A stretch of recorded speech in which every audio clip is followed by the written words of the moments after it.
नमस्कार विद्यार्थियों, समाजशास्त्री क्लास में एक बार फिर आपका स्वागत है। Myself Ashok Kumar, associate professor, government Dungar college Bikaner. आज का अपना विषय है संचय और वंशानुक्रम समूह सिद्धांत। सन 1950 के दशक में बंधुत्व के क्षय और वंशज सिद्धांत को लेकर सामाजिक मानव विज्ञान में बहुत विवाद हुआ है। बंधुत्व का क्षय दुर्खेम के जैविक सिद्धांत पर आधारित है।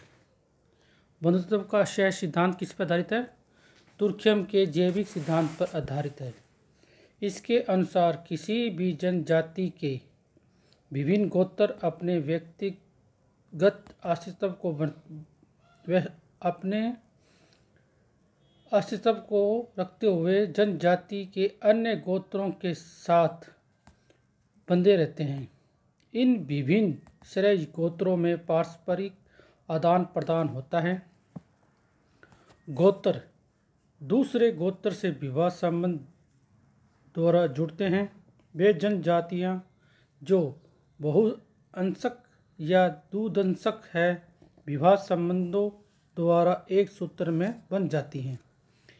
इस प्रकार से गोत्रों में पाए जाने वाले सभी सामाजिक संबंध गोत्रों को बांधने वाले होते हैं। यह बात सर्वप्रथम मोस एक समाजशास्त्री हैं, उन्होंने सन 1925 में कही थी। इसी बात को लेकर लेवी स्ट्रॉन्ग 1949 के क्षेत्रीय अध्ययन द्वारा स्थापित किया था।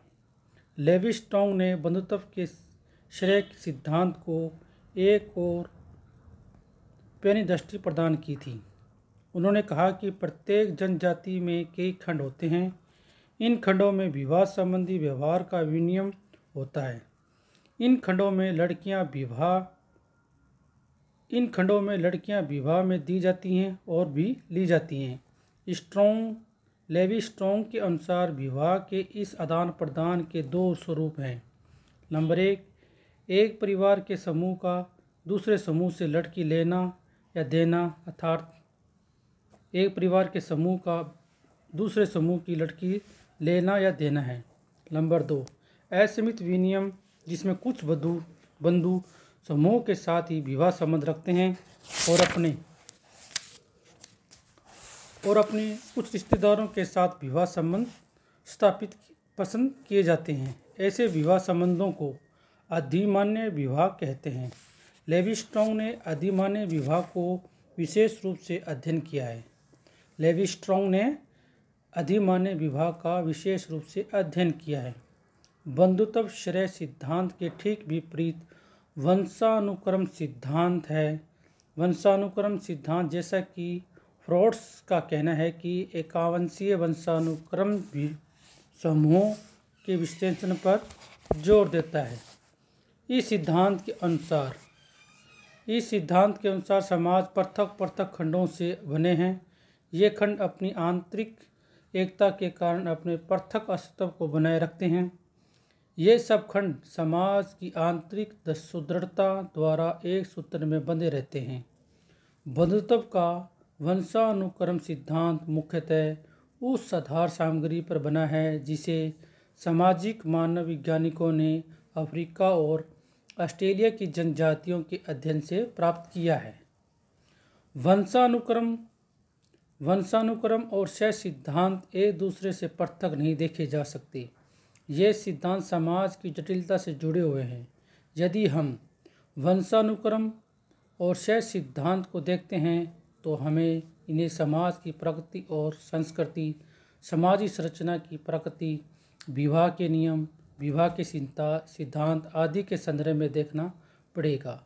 यहाँ यह कहना है कि बंधुत्व के इन सिद्धांतों ने सामाजिक संरचना के विश्लेषण को आज भी अधिक सुदृढ़ बनाया है। नेक्स्ट बात करते हैं अपने बंधुत्व व्यवस्था के पहलू।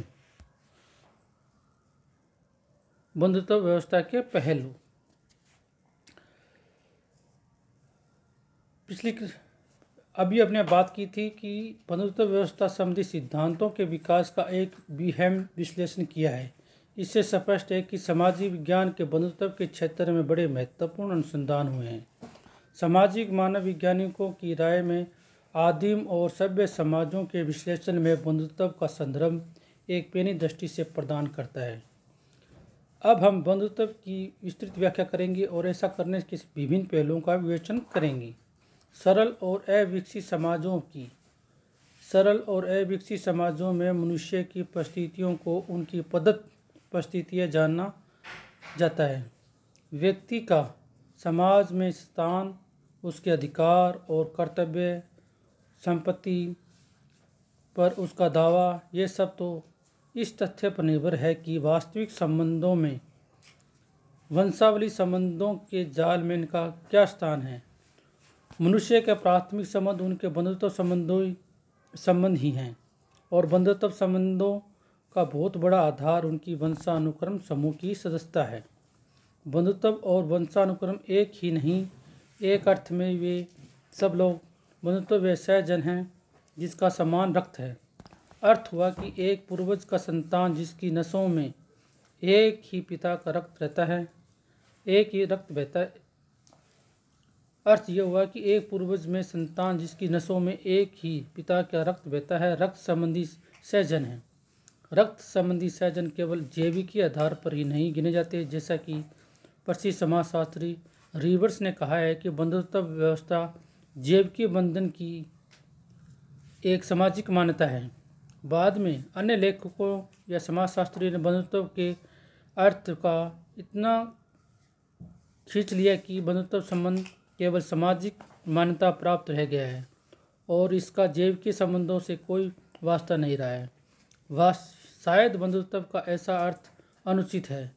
रिवर्स की परिभाषा को थोड़ा संशोधित करके यह कहा जा सकता है कि बंधुत्व का सामाजिक संबंध है।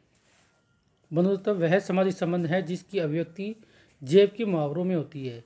यह आवश्यक देखा गया है कि कभी कभी जैविकी संबंधों के नहीं होने पर भी कुछ व्यक्तियों को बंधुत्व गिना जाता है। इसका उदाहरण दत्तक पुत्र है, लेकिन इस प्रकार के सहजनों की संख्या बहुत अधिक सीमित होती है। बंधुत्व के बंधन एक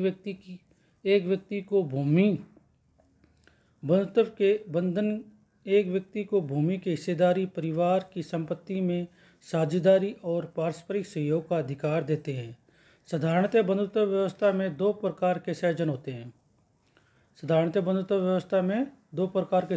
हैं। एक सहजन वे हैं जिनका एक संबंध है, जिनके पूर्वज एक ही हैं, और दूसरे वे हैं जो विवाह द्वारा बंधुत्व के बंधन में बंधे होते हैं।